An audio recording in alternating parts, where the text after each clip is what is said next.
In this video, I will tell you about 10 small, but still I think important details about everyday life in Finland. These things are nothing revolutionary, but I hope that keeping them in mind will make your relocation to Finland just a bit smoother. What's up guys, and welcome back to the channel. If this is the first time we're meeting, my name is Oliver and I'm a master's student in economics at Aalto-University in Finland. And on this channel we talk about education and early career development, specifically here in Finland. So if you are new here, do consider subscribing. Before we jump into today's topic, let me thank Aalto-University for sponsoring this video. As I mentioned, I've done both my bachelor's and master's degrees at Aalto-University, and I really can't recommend enough that you guys apply to Aalto in the next application period. More information about studying at Aalto through the links in the description box below.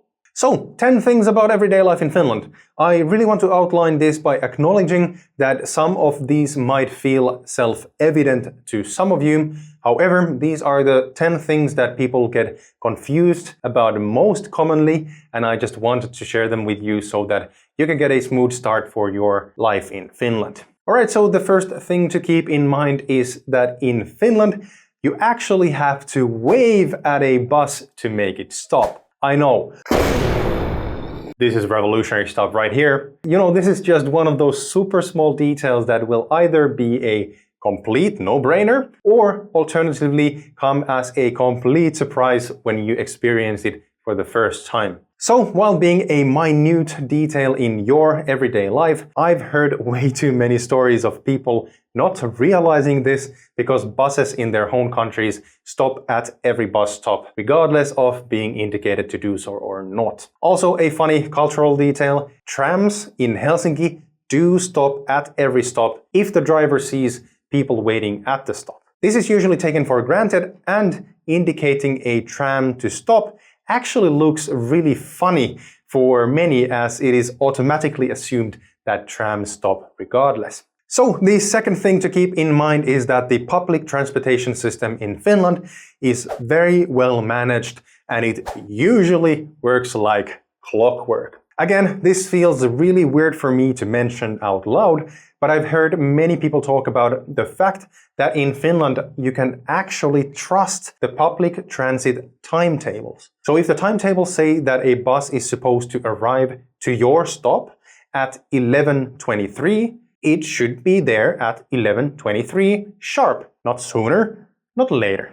Often, if a bus or a tram is late even for a minute, you can see the locals dig up their phones from their pockets and try to check out for the reason for the delay. So not only do you get the timetables for each bus, tram, train and metro printed at each stop, many local public transit companies also have a native mobile app that has updated information on each shift so that you are always aware of the updated schedules for them. For example, if they are delayed due to bad traffic or an accident. Moving down the list to topic number 3, please be aware that in Finland we actually eat lunch and dinner quite early in the day, and this impacts the opening hours of restaurants around the country. So starting with lunch. It usually starts quite early, with many lunch places opening already at 10:30 a.m. and closing their kitchen around 3 p.m. Usually the busiest hours are between 11 to 1 o'clock when most people head out for lunch. This goes to both work-life and university campus restaurants, and you usually see the most amount of people heading for lunch at a university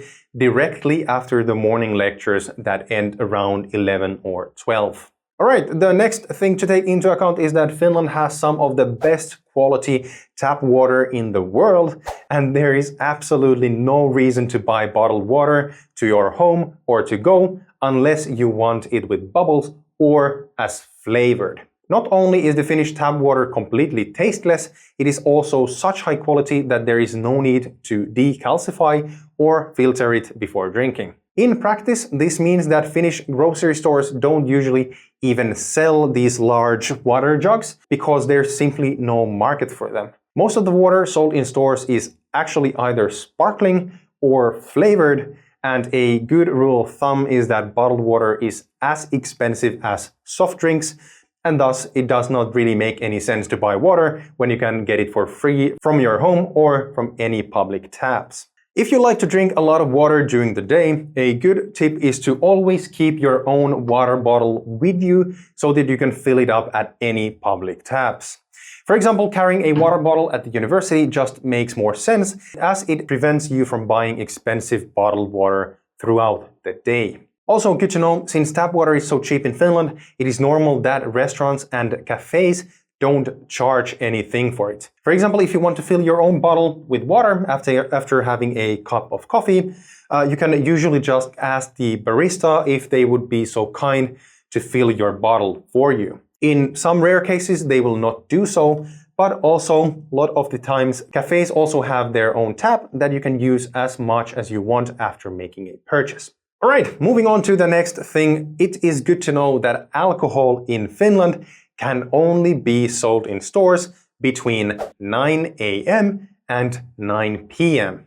So Finland has some of the strictest alcohol laws in Europe, and this time restriction is one of those things that get a lot of people in trouble, especially during these long summer evenings when you simply want to get a bottle of wine, but then you notice that damn, it's already 9:05 and it is impossible to buy alcohol outside of restaurants. In addition, it is important to know that grocery stores are only allowed to sell alcoholic beverages that are at maximum 5.5% strong. Everything else is sold by the government-owned company called Alko, which has a national monopoly in strong alcoholic beverages. This means that all wines, spirits, and, for example, strong beers have to be bought from Alko. Alright, the next thing that is good to know is that most grocery stores have product names usually only in Finnish and Swedish. This is something that you should really take into account before going into a grocery store or a market for the first time, as it might be somewhat confusing to find the right products that you are looking for. Here, my recommendation is simply that you should be proactive and ask for help from the staff, at least during the first few times, in order to get familiarized with the local products. Next up, I've heard that many people, and especially those who are used to using Amazon, find quite irritating is that home deliveries that do not fit through your mail slot are not, in general, delivered to your door. Instead, in Finland, it is more common that deliveries are either sent to your closest post office or to these automated post-parcel lockers that you can usually find in your closest grocery store or market. While some people find this a bit frustrating, I personally find that these lockers are actually really handy because they are not only for receiving packages, but also for sending them. This means that if you have to send a package or perhaps return a product from an online store, you do not have to queue at your local post office, but rather you can simply do this at the closest grocery store. Alright, so the next thing to know about everyday life in Finland is that cash is used less and less in Finland, and in many places cash is actually no longer even accepted. Just as an example, some of the campus restaurants at Aalto University no longer accept cash, but rather the only ways to pay are by card or contactless payment services like Apple Pay. Do note that some international cards and many contactless payment services do not work in Finland, and not using a card or a service provided by a bank operating in Finland can sometimes restrict your payment methods. This is also one of the reasons I really recommend that if you are staying in Finland for longer than a year, you should consider getting a Finnish bank account and a local debit or credit card. These will allow you to use the local payment services, which in turn will make your everyday life just a bit easier. Alright, the next thing on this list is that in Finland, tipping is not mandatory nor expected.